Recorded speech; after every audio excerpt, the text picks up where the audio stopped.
오늘 우리가 성경을 보면 30절에서 31절입니다.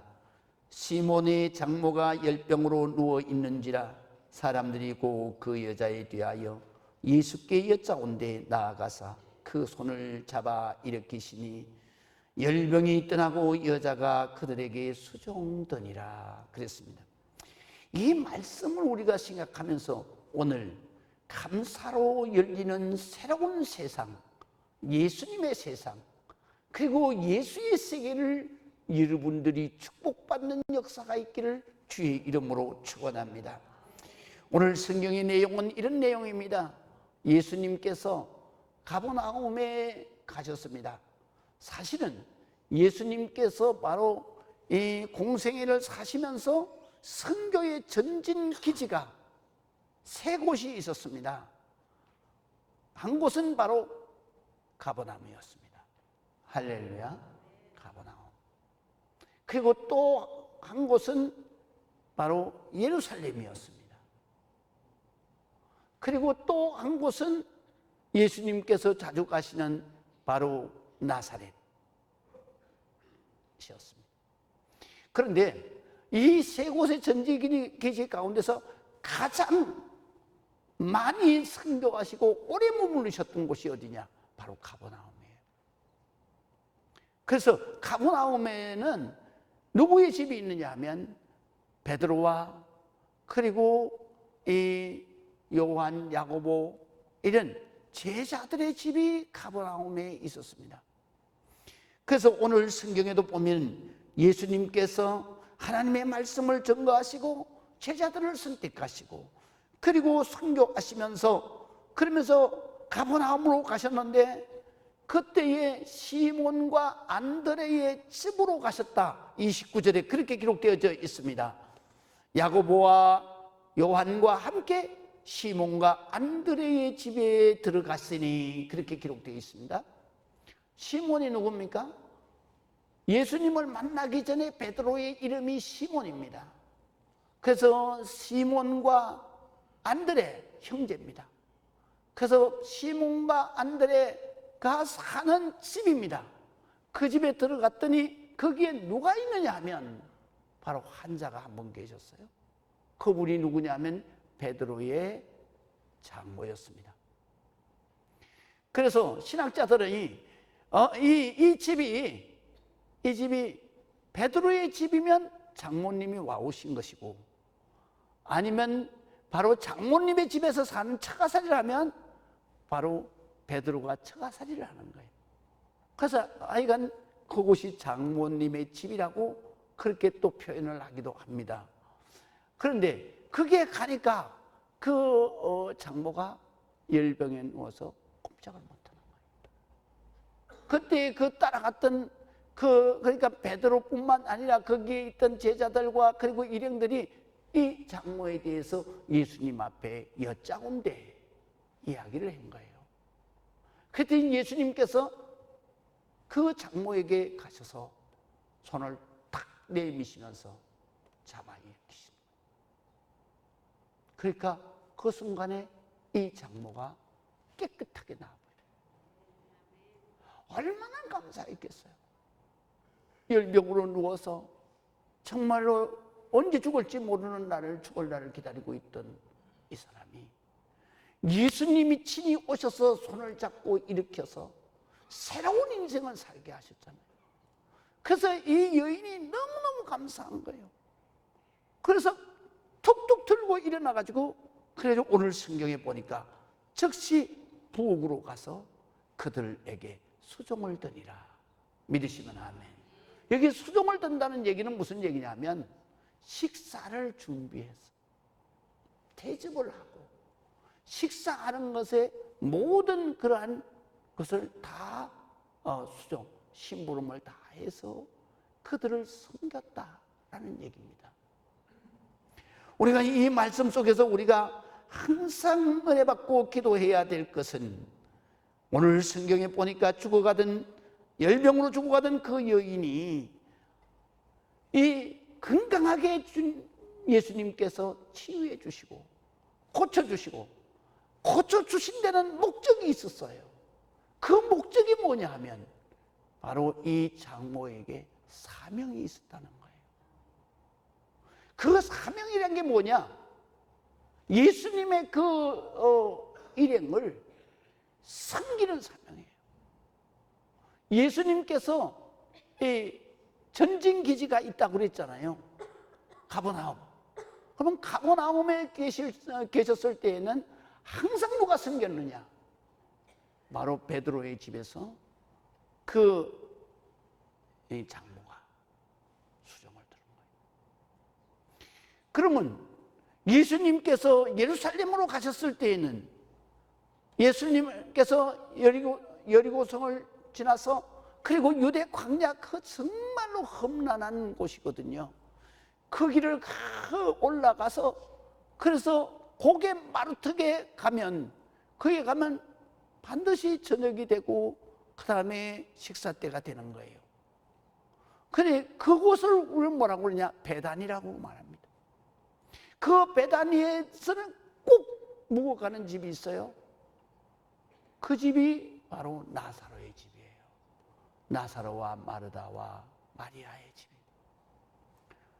집입니다. 거기에서도 역시 마가복음 14장 3절에 보면 그 집이 어떤 집이었느냐 하면 예수님께서 베다니 나병 환자 시몬의 집에서 식사하실 때에 이렇게 기록되어 있어요.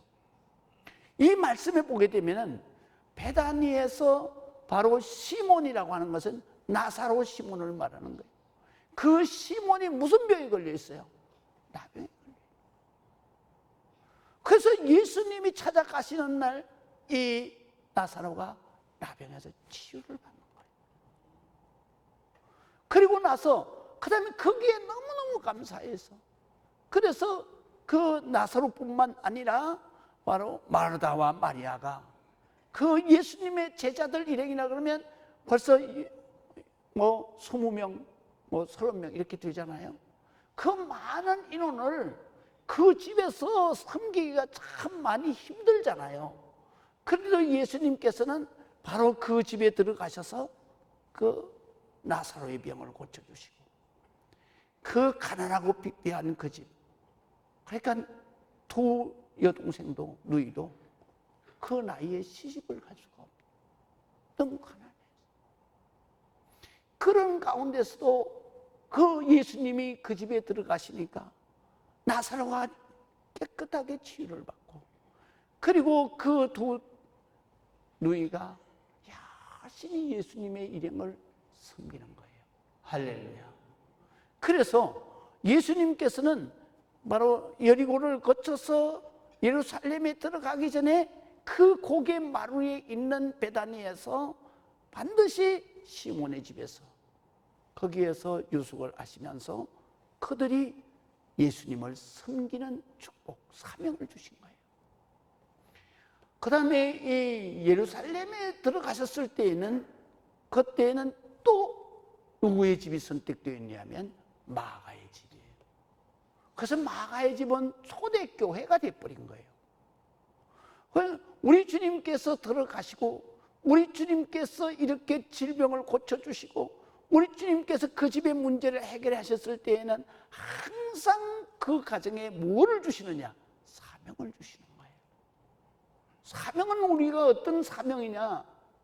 바로 우리가 예수를 믿고 주를 위해서 내가 해야 할 일을 면받는 것이 바로 사명이에요. 믿으시면 아멘. 그런데 우리 모든 성도들은 생각하기에 사명은 목사나 사명 받는 거지 우리는 사명이 없어 이렇게 생각하시는 분들이 많아요. 그러나 그렇지 않아요. 여러분들도 다 사명이 있어요. 사명이 있어야만 우리가 지속적인 은혜를 받습니다. 사명을 감당해야만 그래야만 우리가 하나님 앞에 지속적인 축복을 받는 거예요. 믿으시면 아멘. 그렇기 때문에 여러분들이 바로 하나님 앞에 은혜를 받는 순간에 하나님 앞에 치유를 받는 순간에 하나님 앞에 정말 문제가 해결되는 순간에 여러분들은 모두 다 사명을 갖게 된다는 사실을 여러분들이 믿으시기 바랍니다. 그리고 사명을 감당하면서 하나님의 축복을 받으면서 그러면서 날마다 감사할 수 있는 그 은혜의 삶, 예수의 세상을 경험하게 되는 거예요. 그렇기 때문에 우리가 항상 하나님께서 역사하시는 그곳에는 반드시 하나님의 사명이 그 가정에 있다. 하나님이 역사하시는 그곳에는 반드시 하나님이 주시는 사명이 그 사람에게 있는 겁니다. 그래서 오늘 성경에도 보면은 이 예수님께서 베드로의 집에 들어가셔서 그렇게 누워서 열병으로 죽기만을 기다리던 그 장모를 주님께서 치유하시고 고쳐주시고 일으켜 세우셔서 그 장모가 일생 하나님을 위해서, 예수님을 위해서 충성할 수 있는 사명을 주시고, 그 사명을 통해서 이 장모의 삶이 감사하고 장모의 삶에 하나님의 축복이 지속적으로 이어지게 된다는 사실을 여러분들이 믿으시기 바랍니다. 그래서 이 사명은 바로 어디에서부터 시작되느냐? 우리가 하나님 앞에 정말로 예수를 만나고, 사명은 어떤 사명에서부터 시작이 되느냐? 바로 기도에서부터 시작이 됩니다. 오늘 성경에 보면 30절에 이렇게 기록되어져 있습니다. 시몬의 장모가 열병으로 누워 있는지라 사람들이 그 여자에 대하여 예수께 여짜온대. 근데 여기에서 우리가 주목해야 할 말씀은 뭐냐면 여짜온대라는 것입니다. 누가 예수님 앞에 말씀을 드렸어요? 거기에 있는 사람들이, 그래서 그 집에 있는 사람들이, 그 사람들이 이 장모에 대해서 말씀을 드리는 거예요. 여러분, 우리가 기도가 뭡니까? 기도는 바로 하나님과 예수님께 말씀드리는 게 기도예요. 믿으시면 아멘. 말씀을 드리는 게 기도예요. 그러면 여기에 있는 이 여짜온데는 무슨 기도입니까? 바로 중보기도입니다. 내가 나를 위해서 기도하는 게 아니라 바로 다른 사람을 위해서 말씀을 드리는 것을 중보기도라고 말하는 것입니다. 우리가 예수를 믿고 하나님의 은혜를 받고 하나님의 축복을 받으면, 그러면 제일 먼저 우리에게 오는 사명이 뭐냐? 중보기도 사명인 것입니다. 여러분들께서 바로 은혜를 받았고, 여러분들께서 하나님 앞에 축복을 받았고, 하나님 앞에 정말 감사한 그러한 삶을 여러분들이 산다면 가장 먼저 감당해야 될 기도가 사명이 뭐냐? 중보기도 사명인 것입니다. 오늘 이 사람들이 말하는 것처럼 이 베드로 장모가 언제부터 이렇게 병에 앓아 누워 있는데 꼼짝도 못하고 이렇게 되어 있습니다. 예수님 어떻게 좀 도와주세요. 이게 바로 중보기도인 것입니다. 여러분, 우리가 은혜를 받고 하나님의 축복을 받으면 반드시 중요한 사명이 뭐냐? 중보기도 사명인데요, 우리는 중보기도를 해야 하는 것입니다. 은혜를 받은 사람은 중보기도를 해야 되는 것입니다. 은혜를 받은 사람은 반드시 축복의 중보기도를 해야만 여러분들의 기도도 응답이 되는 거예요. 그럼 우리가 중보기도를 어떻게 합니까? 바로 제일 가까운 사람부터 중보기도하는 거예요. 그러면 여러분들에게 제일 가까운 사람이 누구예요? 남편 아닙니까? 남편이 예수 안 믿습니다. 그래서 여러분들이 매일같이 새벽에 나와서 눈물로 기도하는 거예요. 하나님, 우리 남편은 어떻게든지 예수 믿고 하나님 은혜로 살게 해 주옵소서. 믿으시면 아멘. 이것이 여러분들이 은혜를 받고 여러분들이 하나님 앞에 축복을 받은 제1번 사명이에요. 믿으시면 아멘. 남자들은 누구를 위해서? 아내를 위해서. 그 다음에 또 우리가 또 누구를 위해서? 자식을 위해서. 믿으시면 아멘. 기도한 자식과 기도하지 않은 자식은 다른 거예요. 사람이 삶의 세계가 달라지는 거예요. 그렇기 때문에 우리가 정말 하나님 앞에 은혜 받고 제1번 사명이 뭐냐? 중보기도 사명이에요. 중보기도 사명. 믿으시면 아멘. 그래서 남편에 대한 중보기도 사명, 아내에 대한 중보기도 사명, 자식에 대한 중보기도 사명, 그 다음에 부모 형제에 대한 중보기도 사명, 구역장은 구역 식구들에 위한 중보기도 사명, 내가 전도한 생명이 있으면 그 전도한 생명은 평생 내가 기도해줘야 하는 중보기도 사명, 여러분 친구에 대한 중보기도 사명, 여러분들 직장 동료에 대한 중보기도 사명, 여러분들이 정말로 제일 먼저 해야 될 사명이 뭐냐? 중보기도 사명이에요. 믿으시면 아멘. 그럴 때에 여러분의 은혜가 날마다 지속되는 거예요. 여러분에게 하나님의 축복이 날마다 지속되는 거예요. 그럴 때 여러분들의 일생이 바로 감사하게 되는 거예요. 여러분의 일만 잘 돼서 감사하는 게 아니에요. 내가 중보기도한 모든 사람의 일이 척척척척척 역사가 되어지면 그것보다 더 기쁜 일이 어디 있겠습니까? 그것보다 더 감사할 일이 어디 있겠습니까? 어떨 때로는 말이죠, 내가 응답받은 것보다도 더 기쁜 일들이 있잖아요. 믿으시면 아멘. 내가 기도했는데 내가 응답받은 것보다도 더 기쁨을 주는 그런 일, 그게 바로 우리의 사명인 거예요.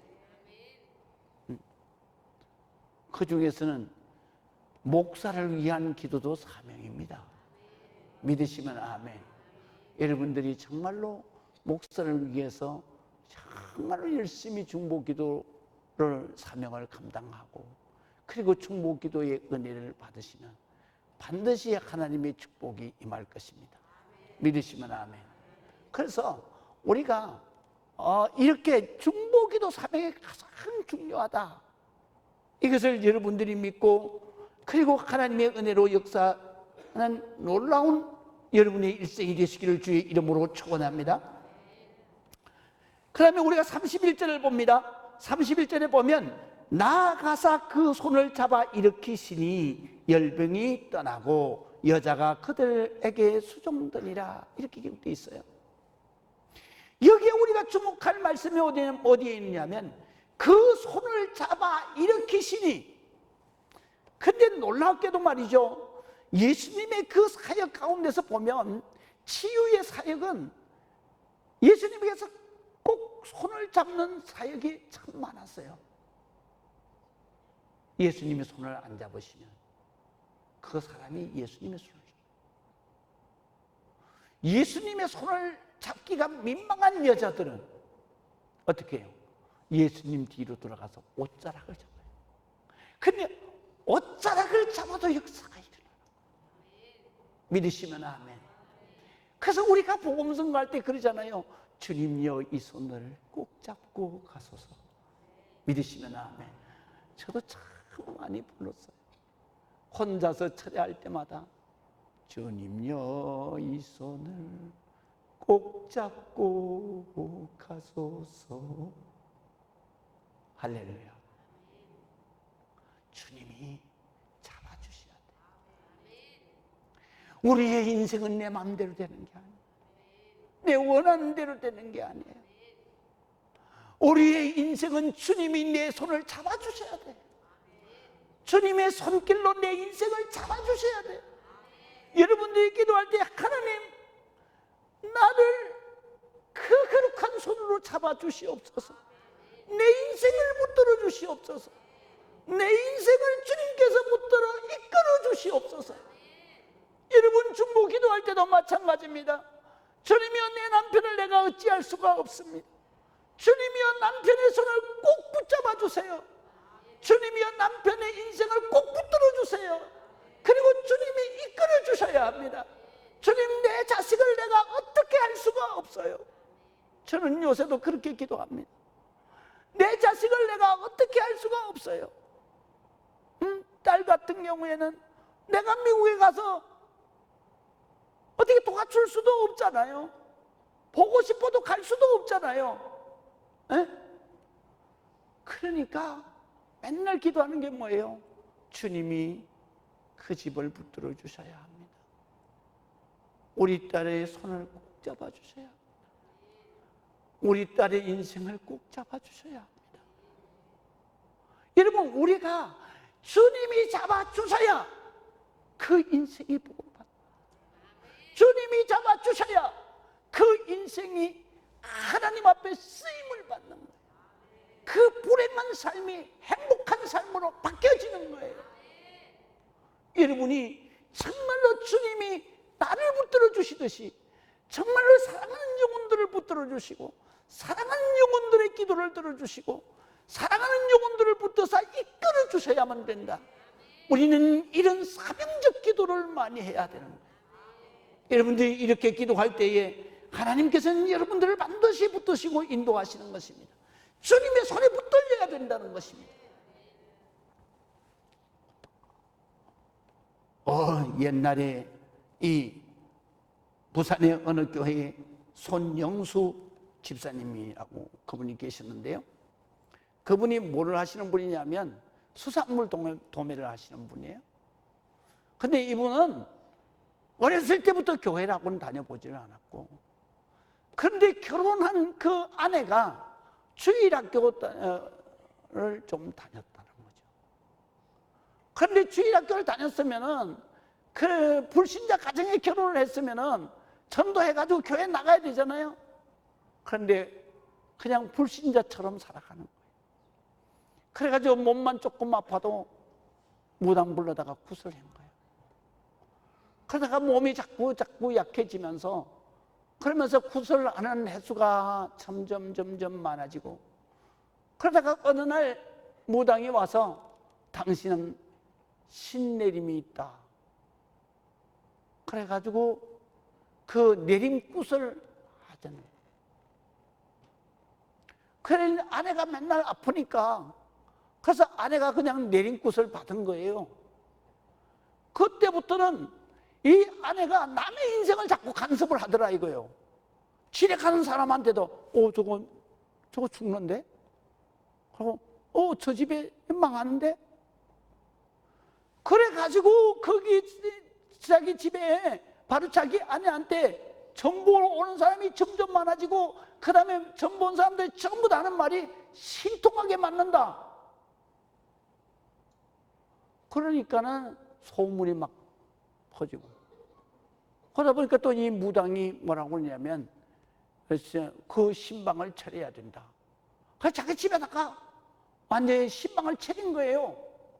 그리고 그냥 구슬하고, 그러다 보니까 동네 소문이 어떻게 나냐면 저 집은 마누라가 저 점쟁이로 먹고 산대. 그리고 애들이 학교에 가면 그러면 무당집 애라고. 그래서 상종을 해요.